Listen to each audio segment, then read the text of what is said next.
12 European രാജ്യങ്ങൾ, 150 സ്ക്രീനുകൾ. പുലിമുരുകൻ ബ്രഹ്മാണ്ഡ ചിത്രം. മലയാള സിനിമയിലെ റെക്കോർഡുകൾ പഴങ്കഥയാക്കിയ പുലിമുരുകൻ അന്താരാഷ്ട്ര തലത്തിലും തരംഗം തീർക്കാൻ ഒരുങ്ങുകയാണ്.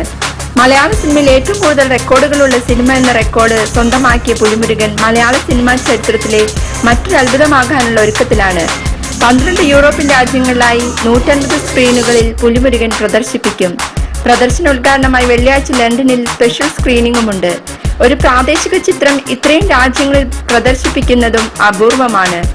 റിലീസ് ചെയ്ത് 1 മാസം പിന്നിടാറാകുമ്പോഴും തിയേറ്ററുകളിലെ തിരക്ക് കുറയുന്നില്ല. സ്പെഷ്യൽ ഷോകളും അർദ്ധരാത്രി വരെ പ്രദർശനം നീട്ടിയുമാണ് ജനത്തിരക്ക് തിയേറ്ററുകൾ പരിഹരിക്കുന്നത്. കേരളത്തിലെ മൾട്ടിപ്ലക്സുകളിൽ നിന്ന് ഏറ്റവും ഉയർന്ന കളക്ഷൻ റെക്കോർഡ് നേരത്തെ ബാഹുബലിക്കായിരുന്നു. എന്നാൽ പുലിമുരുകൻ അത് തകർത്തു. 3 ദിവസം കൊണ്ട് 12.91 കോടി രൂപ പുലി സ്വന്തമാക്കി. ഒരാഴ്ച കൊണ്ട് 25 കോടി രൂപയും.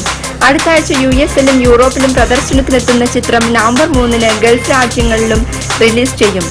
യൂറോപ്പിലെ 150 സ്ക്രീനിലെയും ആദ്യ പ്രദർശനത്തിന്റെ ബുക്കിംഗ് പൂർത്തിയായി കഴിഞ്ഞു.